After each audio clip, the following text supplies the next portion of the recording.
De todas las batallas que ha librado España a lo largo de su historia, pocas han tenido mayor impacto en el devenir de su futuro, como la batalla de Trafalgar.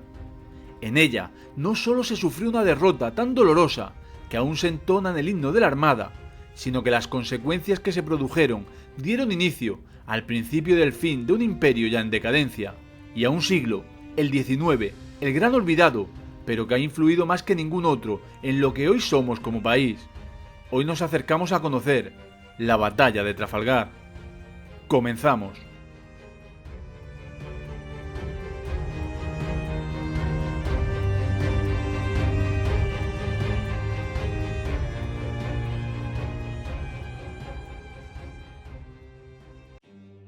Es imposible hablar de la batalla de Trafalgar sin hacer una breve introducción de cuál era el contexto histórico en el que transcurrió y dio lugar a que en el año 1805 una escuadra combinada de navíos franceses y españoles se enfrentaran a una escuadra británica frente a las costas de Cádiz.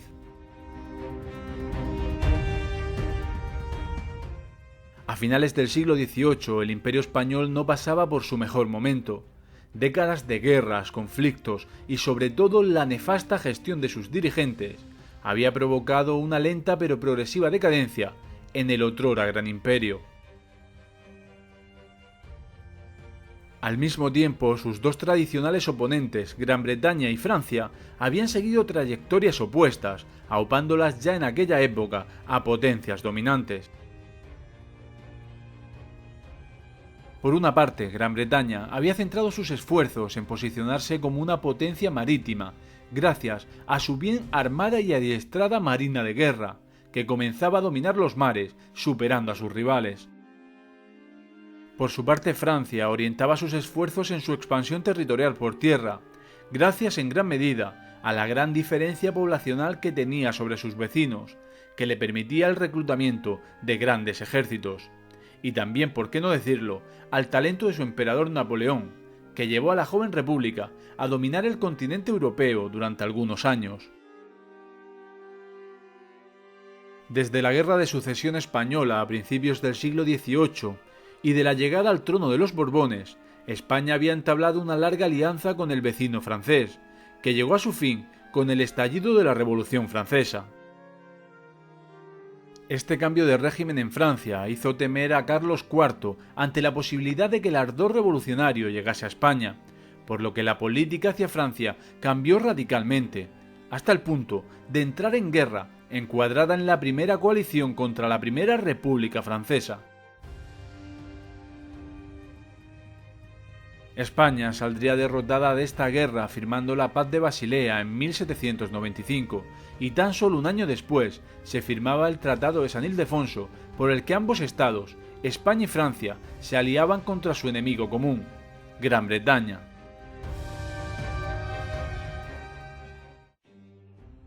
Como veis, en apenas unos años el mapa político y de alianzas cambiaba de un lado para otro, hecho que seguiría incluso después de Trafalgar. España se veía de esta forma forzada a poco después a entrar en guerra de mano de los franceses contra Gran Bretaña, guerra en la que se libraron batallas navales tan importantes como la del Cabo San Vicente, donde la Armada española sufrió una derrota dolorosa y que serviría como preludio de la que poco después sufrirían en las costas gaditanas. La guerra terminaría en el año 1802 con la Paz de Amiens, pero apenas un año después retomarían el conflicto. España se encontraba, como ya hemos mencionado, en una terrible situación económica y quería evitar la guerra a toda costa, pero los acuerdos que mantenía con Francia la obligaban a tomar partido. Así que se llegó a un acuerdo con Napoleón, conmutando esta ayuda por una compensación económica anual que España pagaba a Francia. De esta forma, España evitaba entrar en conflicto abierto con Gran Bretaña. Esta situación cambiaría cuando una flota británica, en uno de sus continuos ataques a los barcos que hacían la ruta con los territorios de ultramar, atacó a una flota de fragatas el 5 de octubre de 1804, hundiendo entre otros al navío Nuestra Señora de las Mercedes, hecho que provocaría que 2 meses después España declarase oficialmente la guerra a Gran Bretaña.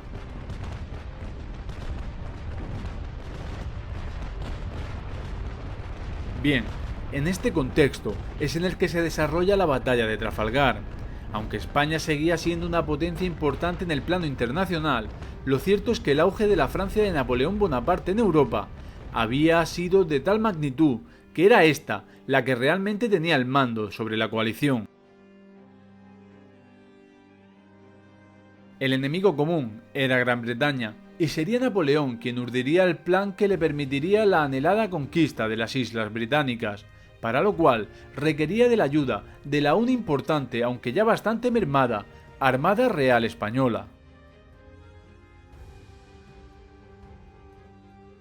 El plan de Napoleón pasaba por alejar el mayor número de navíos británicos como fuese posible del Canal de la Mancha, para de esta forma iniciar una operación de transporte de tropas desde el continente. Para ello, ideó una maniobra de distracción. Una flota francesa partiría desde el Mediterráneo a la que se le uniría una flota española. Ambas cruzarían el Atlántico para atacar las posesiones británicas en el Caribe, intentando de esta forma atraer a su flota, y una vez allí, la flota combinada retornaría rápidamente para apoyar el cruce del Canal de la Mancha. La flota combinada estaba a cargo del almirante francés Villeneuve, sobre quien la historia, como ya veremos más adelante, carga la mayor parte de las culpas del desastre de Trafalgar. La flota, siguiendo el plan, cruzó el Atlántico y comenzó a hostigar las posesiones británicas. Esto, como bien habría previsto Napoleón, atrajo a la flota comandada por el almirante Nelson. Se cree que a Villeneuve le entraron las prisas por volver a Europa, al enterarse de que Nelson iba tras sus pasos. Ambos habían combatido con anterioridad, y hay quien se atreve a decir que el almirante francés temía a Nelson. Sea como fuere, lo cierto es que la flota combinada tomó camino de regreso, pero enterados los británicos de sus planes, esta sería interceptada a la altura de Finisterre, desarrollándose aquí la primera de las batallas importantes de la flota combinada. 21 navíos de la flota franco-española contra 15 de la británica. Lejos de lo que la lógica indica, el almirante Villeneuve ordenó combatir en línea, lo que provocó que 6 navíos de la combinada ni siquiera entraran en combate, desaprovechando de esta forma la ventaja numérica.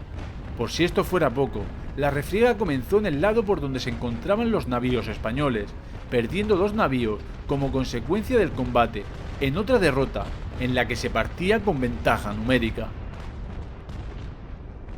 Este hecho provocó que en adelante ambas flotas navegaran contrapeadas, esto es, alternando un navío español con otro francés, de forma que las posibles pérdidas de barcos fueran asumidos por ambos miembros de la coalición. Tras esta derrota y a pesar de que las órdenes de Napoleón eran claras, Villeneuve ordenó partir rumbo a Cádiz, en vez de romper el bloqueo de Brest como le habían indicado. Son muchas las especulaciones acerca de qué hizo tomar esta decisión desobedeciendo al emperador, pero este hecho marcaría para siempre el devenir de la historia.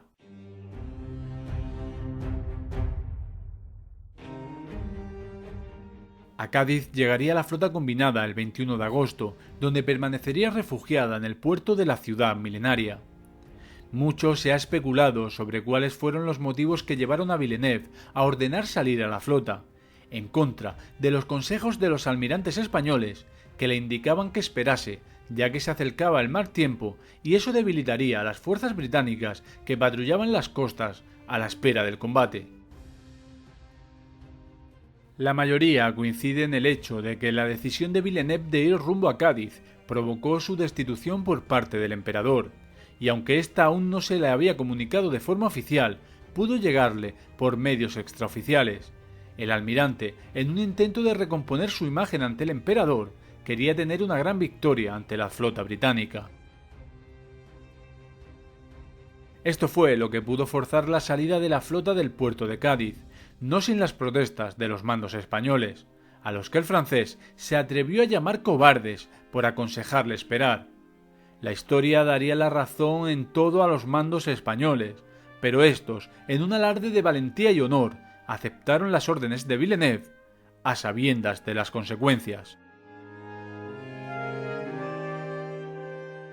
Finalmente, el 19 de octubre del año 1805, comienzan a salir del puerto de Cádiz los navíos de la flota combinada. Hasta 2 días tardaría la maniobra, debido al escaso viento que soplaba esos días. El 21 de octubre, toda la flota se encontraba fuera del puerto rumbo al Mediterráneo, cuando se produjo la batalla.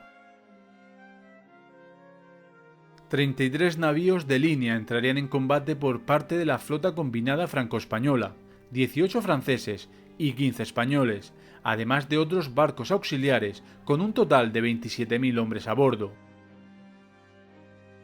Por parte de la escuadra británica entrarían en combate 27 navíos de línea, con sus barcos auxiliares, y un total de unos 18.000 efectivos. Como se puede observar a simple vista, al menos sobre el papel, podría parecer que la escuadra combinada partía con ventaja en la batalla. Así era, a excepción del número de cañones, donde se igualaban las fuerzas, al tener la flota británica más navíos de 3 puentes. Lamentablemente, para nuestros intereses, el combate no se decidiría por el armamento, sino por la pericia del vicealmirante Nelson y la ineptitud del almirante Villeneuve.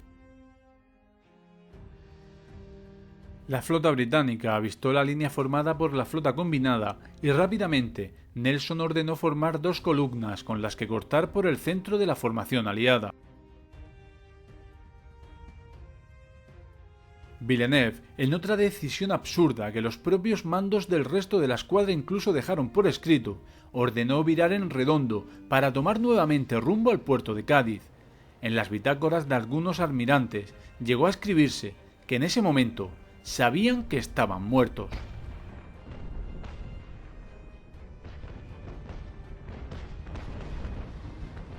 Esta maniobra provocó que los navíos intentaran navegar a sotavento, que sumando al escaso viento provocó la dispersión enorme entre la vanguardia y el resto de la flota, creando espacios por los que la flota británica pudo penetrar sin problemas.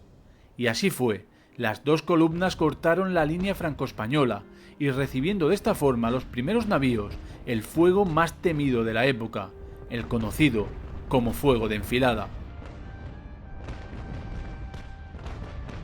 Veréis, el fuego de enfilada consistía en batir con la batería de cañones a un enemigo desde la proa o mejor aún desde la popa. Esto provocaba un daño enorme en los barcos, al ser barridas sus cubiertas a todo lo largo. Proceso en el que no solo se tenían numerosas bajas, sino que además se conseguía desmontar las piezas de artillería, lo que ocasionaba la pérdida importante de capacidad de fuego en el navío atacado.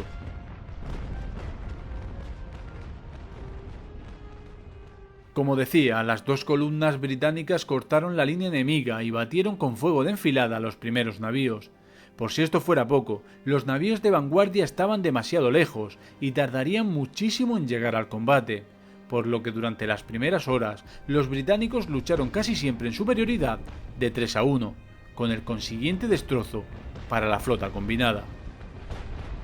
Y una vez fueron llegando, los barcos que regresaban de la vanguardia nuevamente se encontraban en inferioridad numérica, a lo que hay que sumar que 4 navíos franceses de vanguardia se retiraron sin entrar en combate, empeorando aún más la situación de la escuadra. De los pormenores de la batalla no puedo hablaros en un solo vídeo, pues quedaría muy largo el reportaje, pero sí de algunas de las consecuencias de la misma. Por ejemplo, el vicealmirante Nelson caería herido de muerte prácticamente al inicio del combate, durante la maniobra de cortar la línea, donde fue alcanzado por la bala de un mosquete que le atravesaría la espalda. Cuentan que un soldado francés pudo reconocerle desde su cubierta, pues el británico se presentó en la batalla portando su uniforme de gala con todas sus condecoraciones. Un blanco fácil para un hábil tirador.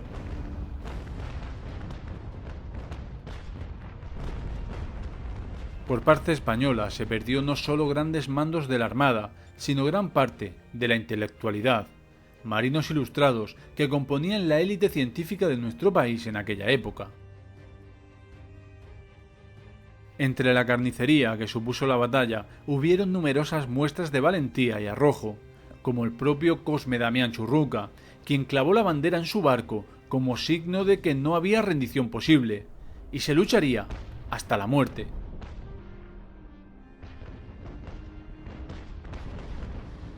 Muerte fue lo que hubo y mucha para los pobres marinos contendientes.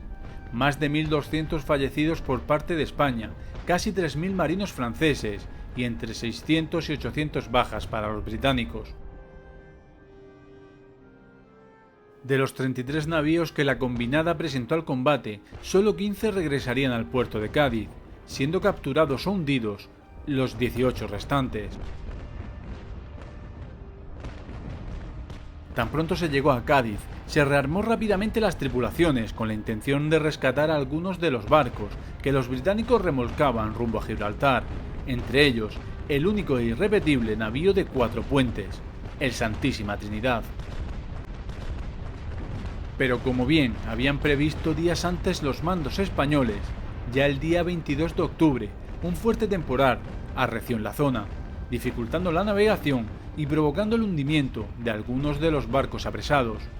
Otros, por su parte, consiguieron ser recuperados al soltar las amarras los británicos ante la llegada de la flota de rescate.